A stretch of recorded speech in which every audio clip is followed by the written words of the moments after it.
let's get to these questions. The Geekquently Asked Questions. The guac is extra. And what do we have up first tonight? All right. The first question comes from Iris A. They write, I finally have a question. Yay, Iris. All right. Since these trying times have just quadrupled and wanting to destroy the planet, what comic book, game, TV show, movie, etc. do you run to for comfort to hide away for a little? And they wrote, they have no AKAs. They're just terrible at them. That's okay. It's okay. I was going to tell you to try, but then again, I know you don't want the Maize treatment. I know that's coming up soon, so I understand. We're gonna talk about Maize. Well, first of all, Maize is a legend. I'm gonna give you your flowers, Maize. You're a legend. Like, you can continue to always give us all the AKAs, good and bad. Like, you're part of this process. So yeah, it's but fine. You got to stop with the terrible ones. We got to stop. We got to have a quality control, man. You can't just throw in. And we see how bad this is. You're interrupting Iris A's question time. Sorry, but continue. Yes. We'll get to you in a second. In these trying, sorry, I got derailed. But in these trying times, Ben Hamid, what piece of entertainment do you run to hide away for a little bit? Recently I would say Ted Lasso.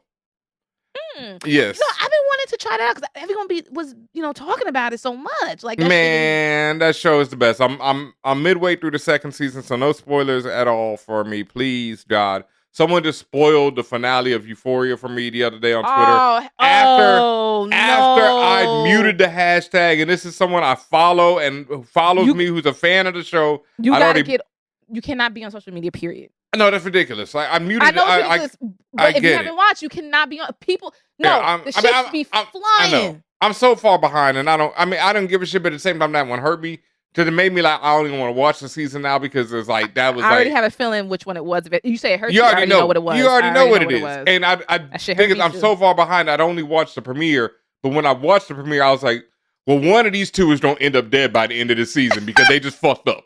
And so I was like, well. And then I found, so anyway. Yes. So back to this. I'm not running to Euphoria. I'm running to Ted Lasso, and I can't lie to y'all. Pretty much every episode of that, I end up crying. Like, it's usually the tears of joy, and just of like happiness. But at some point, that show does it for me every time. Back in the day, though, and even now, if it's on, I'll definitely do it, is Lord of the Rings, yo. Like, that shit just gives me such comfort. Because it's these people, in these trying times up against everything. And, Frodo and Sam, that love, that gets them through the day. So that shit gets me every time. Right. My response is going to sound counterintuitive. And I'm not really a big reality show fan, but reality shows actually take me, like, reality, quote unquote, right? Like, Love is Blind. Oh, man. Well, I don't watch that, but that's all everybody talks about. I watched Married at First Sight. And that is I have noticed, and that's been at least the last couple of years, really throughout the pandemic, that's been my like go-to stuff to be like, to watch when I just want to decompress. Like, I'm tired of seeing all the negativity in the world. I'm just going to watch these people or this woman like gaslight this man in front of everybody and swear that she's a good person. Y'all Married at First Sight people know who I'm talking about. Like, the fuck? But anyway, I think stuff like that where I'm like, this is absolutely ridiculous. And also, like, again, counterintuitive, but shit like Attack on Titan and anime and all this other stuff. Like, it's wild, stressful. The things that are happening there is probably is worse. It's way worse than what's happening around us because it's just on a different level of worse. But it's still make believe, right? It's still a story, and I still like story at the end of the day, even if it's just stress, like, because it's just something that I like to take in and think about and analyze. So that's generally me. And then like comic books, obviously, like, that's all day. That's kind of like all the time. And also, like, I just recently got Apple Arcade for free, so like I was like downloading like the Sasquatch game and them other shit, like all them stupid little like QC type games. Those really, like, the ones where it's no there may be a little bit of strategy, but it ain't like you in there like COD, right? Like, you just you're the goose game and you just walking around as a goose fucking with people, like, because that shit is helpful. It just unravels a lot of the tension out of your body. And with that, I want to tell everyone who's listening, unclench your jaw, relax your shoulders. Oh, There you go. Nice. Yeah, I know you didn't even realize you was doing it, but y'all doing it. So I do it all the time. I'm always clenching my jaw, and I always have to remember not to. Yeah. All right. Yeah. So definitely, like you said, any comic book. I always play Overwatch anytime. It always makes me laugh. So, that's something that anytime, no matter how bad I'm feeling. I can't remember the name of it, but there was this other game about repainting the world after all the color had been taken out of it. And during a really dark time in my life, like when my mom passed, I played that. And it really helped me a lot. But, I'd probably never play it again because it would remind me of that time. But yeah, it was for that time. It really helped. So I hear you. Yeah. All right. The next question comes from Anthony. Hi, I'm Anthony. I'm a big fan of the show and wish you guys nothing but the best this year and years to come. Thank you, Anthony. From your lips to God's ears. Thank you. Yep. My statement question is, I feel as though every new game for next-gen consoles gets delayed past its initial release date. Do you think that's because of the advanced tech graphics with current video games or some other reason? It's because they work these people to death who make them. That's the biggest problem. I think it's that they bite off more they can chew, and they overpromise and underdeliver. There you go. Cyberpunk, like that fantastic shamble of a title, and so maybe like if you asked me this 10 years ago, was it because of the advanced tech that was the issue? Maybe. That might be, Ben might got something to say similarly about the Steam Deck. You got to go to youtube.com to figure out if it's a hardware issue or if it's a software issue or some combination. I don't know. I don't know. But yeah, a lot of it's because like I said, it's over promising and under-delivering, and what that symptom comes from overworking the workforce. Yeah. And you've heard the horror stories about these people working these ungodly hours, and because they're like, oh, well, something needs to be fixed. We got to do it now. We got to rush it. It's just like, no, because as you can see, that all it does is give me a broken game, right? Just take the time. If you're not going to make it, just tell you ain't going to make it. And I'd rather y'all just take a little bit more time to work on it. Well, first, I'd rather y'all be more conservative with y'all dates. Yep. I don't care what big business say, oh, y'all got to get it out on Q4.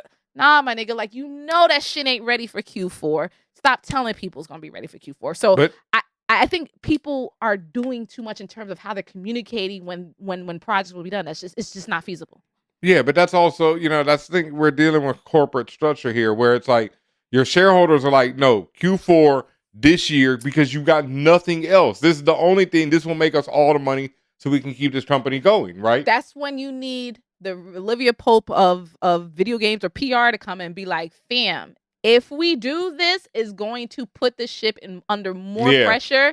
It's going to put us under more water than it would have been if we just missed the target. Yep, but they're also like, well, I need a new Benz this summer, or Maserati, whatever. And they don't care. Oh, I got the new Benz, but the fucking truck it came on is on fire. Yeah, well, and that truck the only truck that was delivering the Benz is on fire. It's like, well, shit, I'll find another truck. That's basically what these people think, and that's what I'm saying. It's so many reasons. I think those are the main reasons. It all funnels down to money. Yes. But I don't think at this day and age, it depends, right? I was gonna say I don't think if it's advanced tech or graphics. However, it depends on what they're trying to achieve with the game. Like right now, like you see the explosion of the metaverse, quote unquote, and VR stuff. A lot of that stuff looks trash. It's also a lot, but it's also because people may not be used to or understanding of how to tap into that technology. Yeah, but no, there's also, especially right now, there's a lot to do with advanced tech and graphics because like Cyberpunk was a prime example of that. They tried to do too much. They were trying to do a game that was meant for next gen consoles. Realized about midway through that the next gen consoles would be out, but no one would have them shits. So they're like. Their superiors probably were like, well, you got to make it for this so we can still make up the money for all this game. So they had to do 2 versions of the game, and that's why, it didn't work out because they were trying to 2,000 RAM to run this game. Yeah, and they were trying to give. And then you got to condense it to 8. Like, yeah. So they're like, run on 8. What are we supposed to do here? So, that's what happened. So I think, and then it's COVID. There's a lot, man. So I don't knock these game makers. Just be happy. Play something else because it's like, I can't knock these people right now, man. I knock the ones on top though. That pressure. Yeah, definitely. I knock them, but not nobody involved at any level who will care what I have to say. Yeah, because any of them top dogs is, off on their, yachts right now, dog. They don't give a shit. That truck is on fire and they're on a yacht, They yacht playing big pimping. Yeah. With Dame Dash. And they're watching the truck burning as they, like, hey. Anyways. All right, the next one. Oh, this is our friend. Holla, holla, holla, holla, holla, holla. What's good, fam? Maize here, a.k.a. Brave Chappelle. See what I mean? No, fam. No. Thank you. Like, that's what I mean. You can't just do these, changing one letter and... No. All right, next one. Thickelodeon. That one is okay. It makes no sense, so I say no. It's all just right. Like if someone, not even just a girl, if someone is thick and they're just known to say how thick they are, a Thickelodeon. Maize is a thick brother. Okay, well, it works for him. All right. Freezy the Snowman. That's ass. I don't even know what that is in reference to. It's like Jeezy but Freezy, like Jeezy the Snowman but Freezy. No, Maize, that's not the one. That's just like ass. The next one. It's a 2-pack of ass, as Joe Budden would say. If a nigga hating, call him Joe Budden. All right. Who said that? That's great. Migos. That was Ice Trader Gang. Okay, anyway. I missed that one. That's great. Yeah, it's an old song, but it's hilarious. Hilarious. Next one is, this is acceptable. Shawty Loki. Instead of Shawty Low. Well, Shawty Low and Loki. Shawty Loki. I mean, but you gotta say it with a slight stutter, or it doesn't come out right. So yeah, and that's what I'm saying. When you just throw in all these butt ones, it just does not help him. He's just not gonna give you your shine for the ones that are decent. Yeah, because I'm already like, come on, fam. And the last one, I absolutely hate Modo Jojo. I know about the Modo Jojo. I know who that is. Powerpuff Girls. What do you mean, Modo? MODO Jojo. What do you mean? This is like that one with the, when people were explaining to us, it's a Project Pat reference. It's still ass. Gritty Green Goblin, whatever that was, Getty Green Goblin, it's still ass. I don't get it. Ass. Now here's the thing. It was a 4-pack of ass. Ben and I are 2 different generations. If neither of us get it, I think you got to go back to the drawing board. Facts. So, anyway, the question goes. That's what I mean. All right, Maize, you are on timeout as far as the a.k.a. You say that to him every week. No. I'm dead ass this week. It's like, next week it's just straight up like if we were reading it beforehand. If they ask, it's gonna be Maize here, and then we go into your question. Oh, we're gonna skip your AKs altogether. All right, mandated by the captain of the ship. I don't have any control over this, Maize. It is F that mess. Jesus Christ. Right. No, I think we also like claiming these terrible AKs. I think we do too, and our audience does too. So thank you, Maize. But you gotta do better, because you can't just do ass. How we just spent like 3 minutes lecturing this man.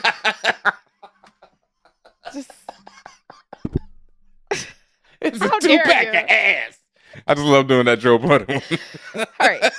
Let me get to the question. Now, the question is, it's no secret, the Batman has been my favorite superhero, quote unquote. I don't know why you put it in quotes, but I get why, but I don't know why. His favorite superhero since I touched down on this planet. Because he's not really... that big I get it. That's what I get it. But... I know, I get it, but I'm gonna flame him some more. Yeah. Okay. I'm OD excited for the movie. He actually, I saw his Twitter post. I think he went to a Tuesday fan screening of the Batman. I've been watching the animated series and movies over the past month and wanted to ask, who was the first superhero or villain to capture your attention when you were growing up, and why? Y'all know mine. Go ahead, Ben. No, go ahead. Yours. I want to know. The villain for me, Lex Luthor. We know that. Will always be that. I was gonna say always will forever be that bitch. Always was that bitch. Like, it was always Lex Luthor for me. The first superhero that, and again, I guess you could use superhero in quotes, that caught my attention was Rogue from X-Men. Wow, I was gonna say the same, and it's funny because it's like completely different generations and all that, but yeah, it's like different reasons. I know because you're because of Fox Kids. Like, you're because of my baby right here. That girl right there, that queen. She's your queen. She is that bitch. She will always be that bitch. Will forever be that bitch. Say it again. Man. Say it again.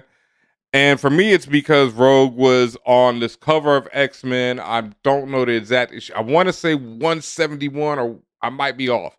But it's a cover of her and Wolverine team up on this mission and go to Japan. And I read that joint as a kid, and I was just like, oh my God, this is the hottest woman I've ever seen, you know? It was just so she caught your attention because she was hot. No, but back then they weren't drawing her like this. Oh. You know, she was just hot because at one point she chilling by the bar and this dude comes behind her and tries to stab her with a knife and it just bends on her shoulder. And she just like, you know, and I'm just like, oh, like that. Oh my God, you're so sexy. You know, like, yeah. And then she saved Wolverine. It's a classic issue that, you know, people who know what I'm talking about know what I'm talking about. It's like, is the strong woman still here? Yeah, you know how it is for me, bro. Like that, you know, I relate. So, yeah, Rogue was probably the first to capture my attention, and that being, and I just want to flame Maize. I feel like, you know, I mean, I'm sorry, I just don't like, and I've seen the reviews of the Batman. We did not get to see it because Warner Brothers don't love us like that. I've heard a lot of people saying great things about it. I've heard a lot of people saying great things, but I've also heard that it is pretty much a continuation of what Nolan did, and a lot of it we've seen before, and that's what I keep saying. That's what we were saying on our Batman episode, on our recast Batman episode. Go listen to that about our views. And the more I've seen from this, the more I feel like they keep missing the point. It's like people keep wanting to do Frank Miller and The Long Halloween, and that's it. When there's just like, when Batman to me has never been that. Like, it just misses the point when you don't get to see him interact with like super powerful people. You know, that is what Batman needs. Well, like you said, it's because people found a formula that works, and the appetite is the appetite, right? The taste is the taste. You know, Maize still hype. You know, still got. You know, so I get it. You know, but and I actually, and I'm hyped to see it because I've heard for the most part good things. You know, so I am hyped to see it, but I'm also like whatever at the same time. And as far as villain, Dr. Doom. No, that came later. That was a lot later. Even Galactus is a little later, and I don't even consider either. And I don't consider her a villain, but I would probably say Dark Phoenix because. Yeah, I mean the Entity's not really a villain. Yeah, but this is before she was in. Yeah, this is before she was an entity. This is before they changed all that. This one was just Jean Grey, and I just thought she was hot once again, and. She and she crushes the X-Men in one issue, and that was just so sexy to me again. So I see this violence and negativity is like, oh, I love this shit. I mean, you know, I might have a safe word or two. Is all I'm gonna say. Let's keep it moving. Oh, okay. You heard it here first, for all nerds, fam. You heard it here first. Let's keep it moving on that note. You know, but yeah, Dark Phoenix and Rogue, definitely. Yeah. The last question comes from Why Voodoo Why. What up, my friend? I know DC. You. Hey fam, what TV shows are y'all watching that are not comic book related? Ooh, I mentioned that Ted Lasso already. Lupin, because I cannot say enough about Lupin on Netflix right now. Omar Sy, I want to say, is the lead actor, and absolutely incredible. And just another one of those shows like Ted Lasso that makes me feel good, you know? And not only that, it's something like me and Mello, shout out to Mello Marketer, my brother. We got a big thing coming soon. Y'all hear about that soon here. Exclusives here. Believe it. But we were talking about, it's like, you don't get to see enough roles and shows, films, whatever, where a black person is the hero. They don't use violence to win. They use their intelligence to win. And that is what Lupin has in spades. His intelligence and his charisma is what gets him through the day. And that's why I just think that show is perfect. The man never pulls a gun, never does anything like that. But he's up against immeasurable odds and comes out on top every time. So Lupin on Netflix. If you're not watching it, please do support that show. All right. TV shows for me, they're not Abbott Elementary, Euphoria. Love it. I've been on Euphoria crazy. I'm just highly depressed and right now. Yeah, that's why I couldn't get it. I didn't want to because now I hear how bad. I'm like, oh. Yeah, it wasn't the best, but you know. And then I heard the whole season they're just making terrible choices like over and over again. Yeah. And I'm just like, it looks very. It's the cinematography is just out of this world. The way that's why I want to watch it. Yeah, the way it looks is incredible. There's no doubt about it. The actors did their thing. Yes. The writing. It's the writing that's just like, really? That's what we're going for? Is this? Oh wow! So it's not good. Like if no.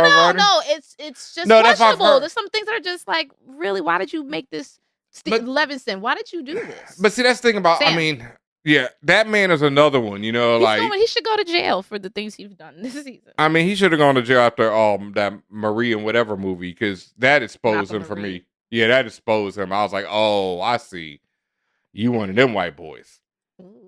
I mean, you know, he's one of them, like, he said it in the movie, you know, he's like, you know, why can't I say nigger? You know, that's pretty much him, you know, he's one of them dudes. Like, and why don't they get me? You know, like, don't they see I'm down? You know, and it's like, no, you're not. Yeah. That's definitely. You gotta say, like I said to the girl who says, I'm a good person. You gotta say you're down. Yeah, you're probably not, bro. And, you know, Euphoria has at least for its first season, has never been written like the lead actress or her mother are black. So, you know, there was always that, and it's always been a soap opera with very great cinematography. You know, that's what I think people don't understand that. You know, it's always been that for me. It's been a teen drama. Yes, with great, soap opera. Yeah. CW soap opera with just incredible cinematography. I think it's above acting. CW level. The acting and the cinematography bring it up. The writing, the acting and the cinematography bring it up. The writing. Damn, nigga said CW. Damn. Like, do you remember a time when saying something was on a CW wasn't a diss? Like, that's what I mean. There's been great stuff on the CW. Look, the first season of Flash is incredible. So if it got to the writing of the first season of Flash, it's doing great because that shit is great writing. But the fact that when you say that now, the euphemism is, oh, that shit's not that good. Like, you know, I was on the CW. See, I don't know. Like, I'm not a person who hates on soap opera and shit. Like, Power to me, like we were talking about, you know, things that you are getaway shows. Power to me is a soap opera. Oh, and yeah, absolutely. Like if people compare it to something like Sopranos or something, they're out their mind, you know, or like, you know, Breaking Bad, whatever. But at the same time, why they out their mind? You mean compare it in terms of level? Like the writing, the level. But see, that's all right. This is a whole other show we could do on Focal Points, right? Okay. But I'm just gonna say it real quick so we can remember this, right? Like it's like, is it entertaining? Or is it good? You know, like that's the thing. Does it matter? Because to me, Power being as entertaining as it is makes it great. Okay. But people wouldn't put it on the level of a Breaking Bad, right? Like Monet. The acting. Okay. Well, anyway, let's save that because that is actually a great focal point. Yes. Let's save that. I hear you though. Yeah. But I hear you. I wouldn't put it on Breaking Bad's level. Let's keep it real. But you know, it's like. I watch Power every week. Okay, well. I'm addicted. It's the best. Well, that's the end of Quarks.